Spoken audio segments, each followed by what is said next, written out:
할렐루야. 오늘 저는 여러 성도님들과 함께 가드 사람 오벳에돔의 섬김과 그에게 내리신 복, 이런 제목으로 함께 은혜를 나누겠습니다. 첫 번째 단락에서는 간략하게나마 언약궤에 관련된 말씀들을 보고 그러고 본론으로 들어가겠습니다. 민수기 4장 15절 또 20절 말씀을 보니까 진영을 떠날 때에 아론과 그의 아들들이 성소와 성소의 모든 기구 덮는 일을 마치거든 고핫 자손들이 와서 맬 것이니라. 우리는 지금 평균적으로 약 5년을 한 곳에 거주한다 그래요. 그러나 이스라엘 백성들은 자주 옮겨 다녔어요. 그 광야에서 하나님을 섬기는 그 성막도 전부 걷어서 메고서 같이 이동을 하고, 그러고 나서 하나님께서 또 구름기둥 물기둥을 멈추시면은 거기에 다시 성막을 세우고 이러는 생활을 40년을 했죠. 그런데 하나님께서 그 이동하면서 사는 그 삶을 아주 섬세하게 규례로 정해 주셨어요.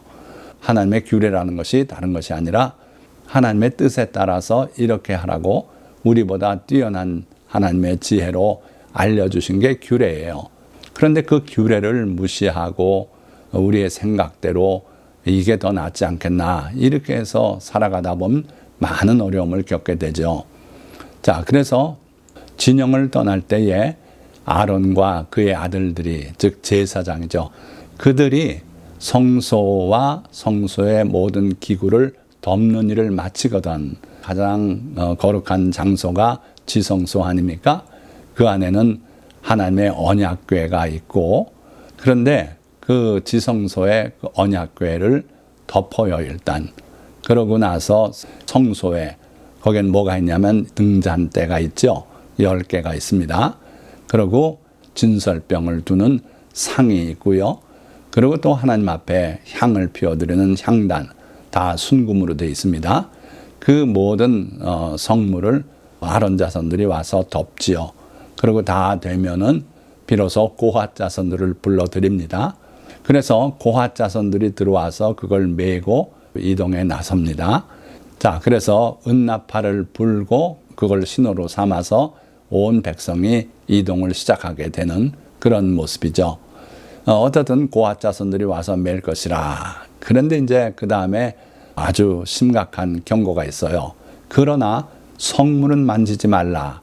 그들이 죽으리라. 회막 물건 중에서 이것들은 고핫 자손이 맬 것이며 그들은 잠시라도 들어가서 성소를 보지 말라. 그들이 죽으리라. 그러니까 이동을 자주 하다 보니까 이게 습관이 되고 타성이 붙어서 하나님의 그 성물들을 아무거 아닌 것처럼 그렇게 다루게 되고, 이렇게 되면 큰 위험이 있다는 거예요. 그래서 결코 제사장들이 다 덮어놓고 불러들이기 전에는 들어가서도 안 되고, 성소에, 지성소에도 그렇고요. 그리고 그 내부를 궁금해서 기웃거리고 보거나 이러지 말라는 거예요. 그리고 또 성물들 보자기로 다 씌워놨더라도 만지지 말라 그랬어요. 만지는 날엔 죽으리라 분명히 말씀하셨어요. 자, 하나님을 아무리 가까이 하지만 그 아론의 두 아들 홈니와 비느하스, 그들이 타성으로 그랬는지 어째서 그랬는지 하나님께서 드리라고 지시한 즉 규례로 정한 그 불을 드리지 않고 다른 불을 갖다가 점화하고 이런 일을 하다 하나님 앞에서 둘이 일시에 죽어버렸어요. 그때 하나님께서 그 불상사를 놓고 모세를 통해서 아론에게 이런 말씀을 합니다. 나는 나를 가까이 하는 자 중에서 내 거룩함을 나타내겠다. 분명히 예고하셨어요. 그러니까 하나님을 가까이 섬기는 자, 그들이 하나님을 특별히 두려워하고 하나님 앞에 조심해야 하나님이 거룩한 분으로 나타나지 않겠습니까? 그래서 하나님을 가까이 하는 사람들은 절대로 주님을 섬기는 일을 경홀히 했다가는 하나님의 징계를 받을 수 있다. 기억해야 될 거예요. 자, 그 다음에 오늘 오벳에돔이라는 사람에 대해서 우리가 살펴보는데 가드 사람 오벳에돔이다 이렇게 세 차례가 나옵니다. 그런데 그 가드가 어떤 곳이었는가?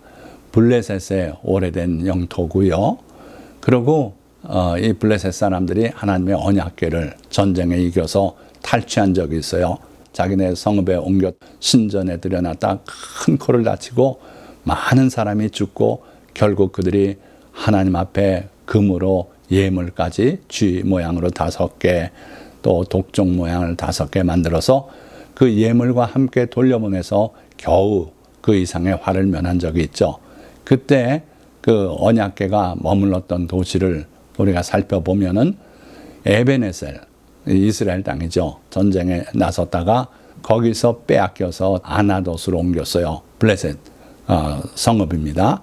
거기 다곤의 신전에 들여놨다 그 신상이 거꾸러지고 목이 부러지고 팔목이 부러지고 그런 일을 당했죠. 그리고 또 많은 사람이 죽고 그래서 가드로 옮겼고 거기서 에그론으로 옮기고 아무리 옮겨도 거기에 재앙이 엄청나게 쏟아져 결국은 벳세메스 이스라엘 땅으로 돌려보냈어요.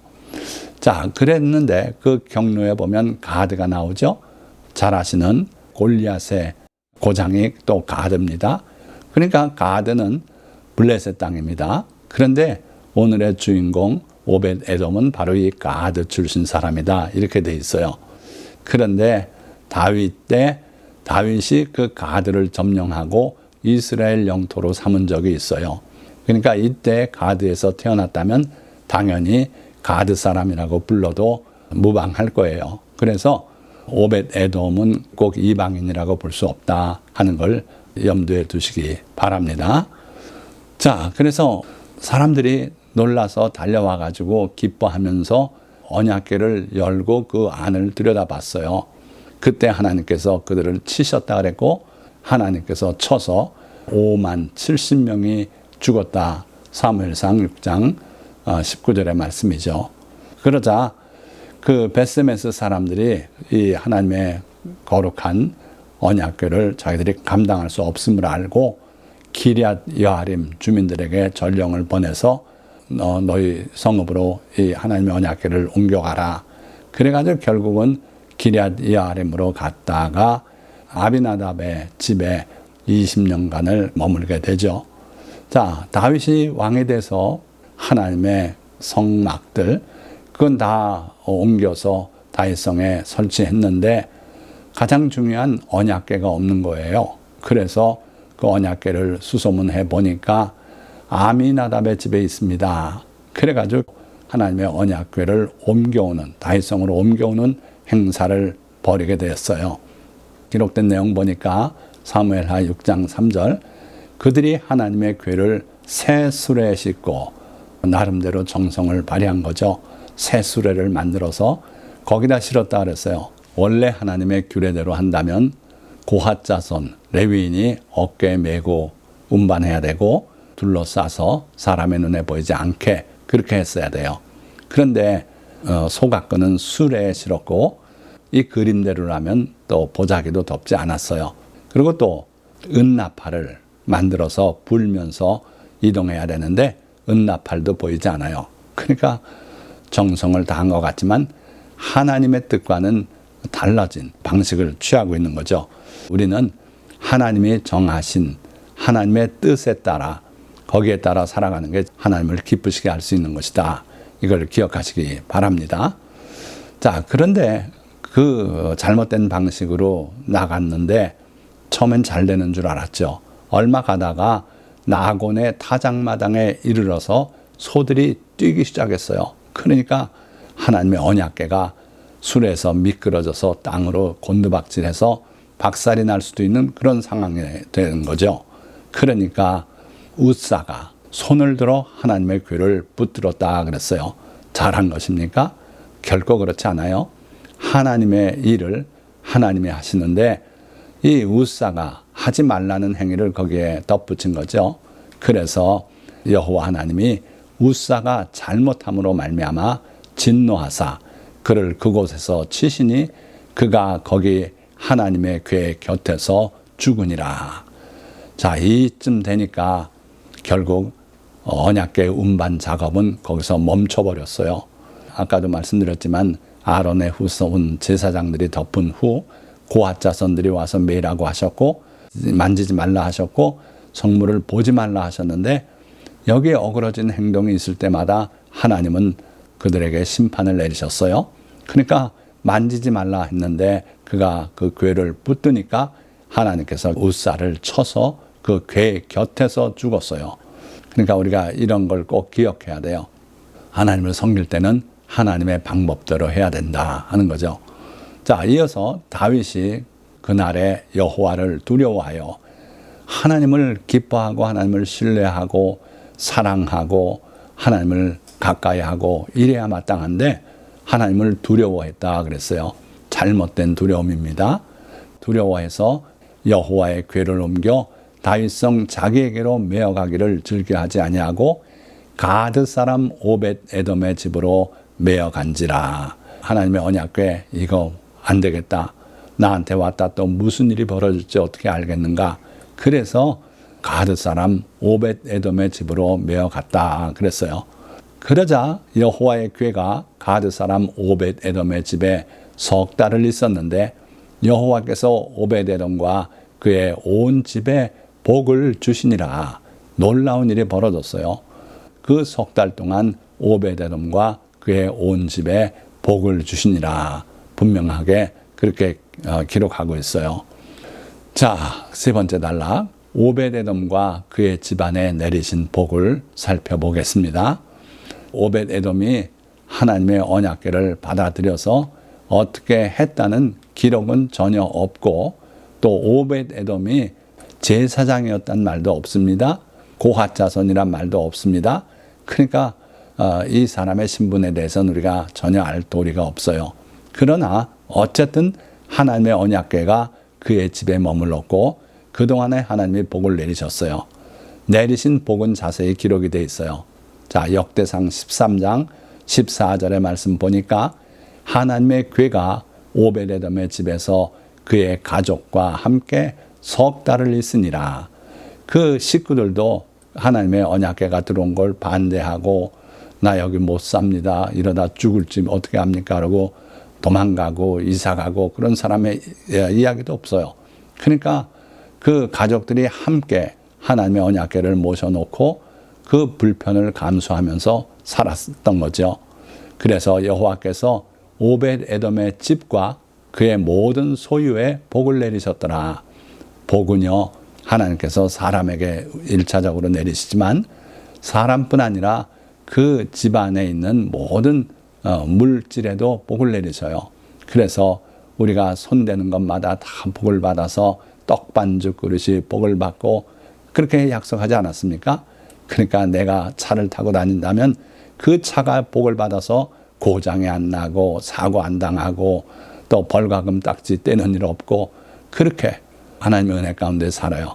제가 지금 미국 들어와서 5년이란 시간에 보니까 우리 아들이 사용하라고 내준 그 차가 고장이 안 나고 또 딱지 받은 적도 없고 사고 난 일도 없고 그러고 살아왔더라고요. 이게 바로 하나님께서 소유의 복을 내리시는 결과입니다. 그러니까 오벳 에돔의 집, 이 집이라는 건 또 건물을 말하기도 하지만 그 일가 친척 함께 사는 사람들 그 모든 사람이 다 복을 받더라는 거예요. 그리고 그들의 모든 소유가 또 복을 받게 되었어요. 역대상 26장 8절 말씀도 보니까 세월이 좀 흐른 후에 성전 문지기로 종사하는 사람들의 목록이 거기 쭉 나옵니다. 그런데 한참 사람을 소개하고 이는 다 오벳 에돔의 자손이라. 그들과 그의 아들들과 그의 형제들은 다 능력이 있어 그 직무를 잘 하는 자이니. 얼마나 복을 받았습니까? 자식들이 또 많이 번성했어요. 그래서 무려 62명이나 되는 그 오벳 에돔의 자손이 문지기 역할을 하더라. 문지기라고 우리가 천하게 생각하는 건 큰 잘못입니다. 베드로가 바로 천국의 열쇠를 받지 않았습니까? 그 열쇠를 가지고 그 문을 열고 닫고 관리하고 하는 사람이 문지기예요. 그러니까 매우 존귀한 직무죠. 그래서 오벳 에돔의 자손이 이렇게 많아지고 그들이 다 그 문지기를 직무를 수행하는 자들이었다. 거기다가 그 형제들은 다 능력이 있더라. 그러니까 하나님의 지혜를 주시고 능력을 주셔서 그 직무를 잘하는 자이니 자기가 맡은 일을 지혜롭게 잘하는 그런 사람들이다. 그래서 이게 다 오벳에돔이 받은 복이죠. 자, 그러면 오벳에돔에게 복을 내리신 이유가 뭔가 살펴보고 우리도 하나님께서 우리에게 그런 복을 내리실 수밖에 없는 그런 삶을 사는 것이 우리의 지혜로운 삶이 되지 않겠습니까?